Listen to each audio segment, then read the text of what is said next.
증여세도 공제되는 금액, 즉 세금이 부과되지 않는 면세점이 있는데요. 그 구간을 잘 이용하시면 증여세 납부 없이 얼마든지 자식들에게 증여를 해주실 수 있습니다.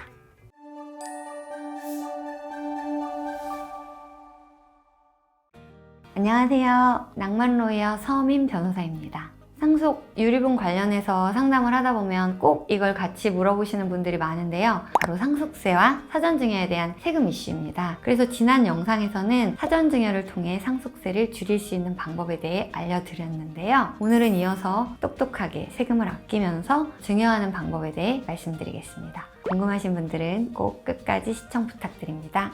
증여세는 상속세와 달리 받는 사람을 기준으로 받아가는 사람이 얼마를 받아가느냐에 따라 그만큼만 세금을 부과하는 구조입니다. 지난번에 상속세는 사망하는 분이 가진 전 재산을 기준으로 상속세를 부과하고 남은 재산을 상속인들이 나눠서 가지는 방식이라고 말씀드렸죠. 증여세와 상속세 모두 세율은 최소 10에서 최대 50%까지 단계별로 누진세율이 적용되는 점은 동일하지만 공제 금액이 상속세가 증여세에 비해 훨씬 크다는 점에서 차이가 있습니다. 증여세도 공제되는 금액, 즉 세금이 부과되지 않는 면세점이 있는데요. 그 구간을 잘 이용하시면 증여세 납부 없이 얼마든지 자식들에게 증여를 해주실 수 있습니다. 공제받을 수 있는 구간은 나를 기준으로 해서 이렇게 4그룹으로 나눠보시면 돼요. 먼저 직계 존속 그룹한테서 5천만 원까지 받는 것은 증여세가 부과되지 않습니다. 단 내가 미성년 자녀일 때는요, 또는 미성년 손자녀일 때는요, 증여하는 금액이 2천만 원까지만 공제가 됩니다.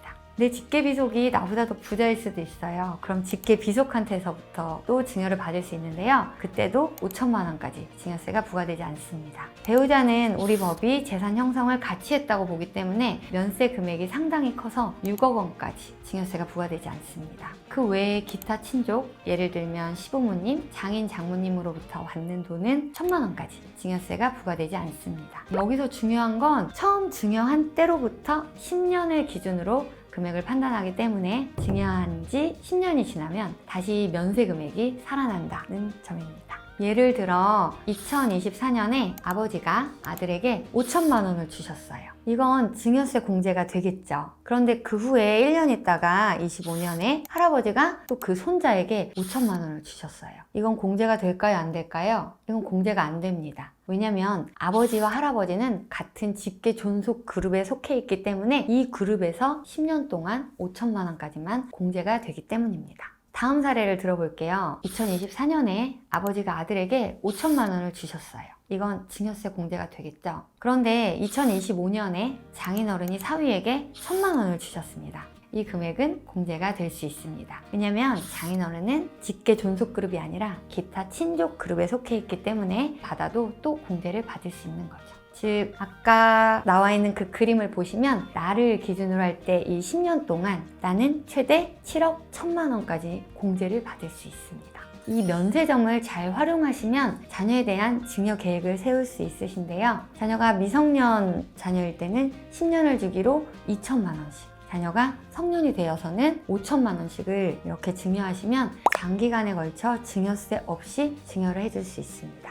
여기서 하나 주의하실 점이 있는데요. 처음 증여를 한 날로부터 10년이 지나야 다시 면세 구간이 살아난다는 거지, 1살부터 10살까지 공제 금액이 있고 11살부터 20살까지 또 공제 금액이 있고 이런 게 마일리지처럼 쌓이는 그런 구조가 아니라는 거예요. 그래서 증여를 일단 먼저 실행을 해 주셔야 그때로부터 이 10년의 기간이 기산이 되니까 잘 주의하셔야 될 것 같습니다.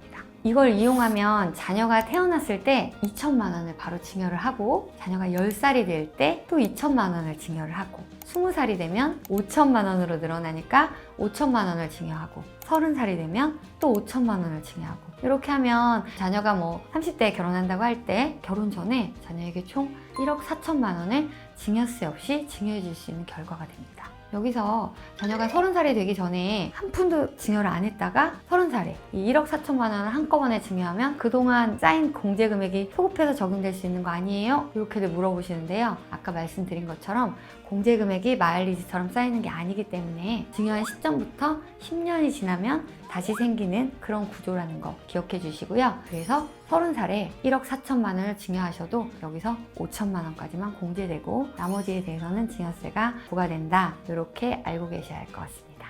그런데 5천만 원, 2천만 원 이렇게 목돈으로 증여하는 게 금액이 참 부담스러울 수 있잖아요. 5천만 원이라는 거는 10년 안에 이 금액만큼이 공제된다는 의미이기 때문에 이 금액을 연으로 쪼개든 월로 쪼개서 매월 이렇게 증여하는 방법도 있을 수 있어요. 사례와 같이 10년 동안 2천만 원 또는 5천만 원을 넘지 않는 선에서 매월 적금처럼 나눠서 지급을 하실 수 있다는 의미입니다. 적금처럼 이렇게 증여를 했을 때 매 달마다 신고를 그 금액만큼 계속 해야 될까요? 신고를 해야 증여의 효력이 생기는 건 아니에요. 원래는 까먹지 않으려고 그냥 이렇게 신고하는 부분이기는 한데 나중에 뭐 입증할 때 편하려고 이렇게 하는 거긴 한데 그래도 하시는 게 좋을 것 같아요. 안 한다고 해서 특별히 마이너스 되는 건 아닌데.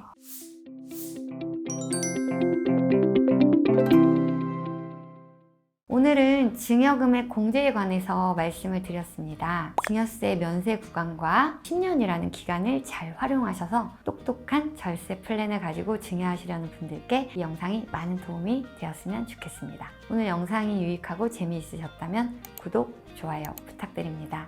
감사합니다.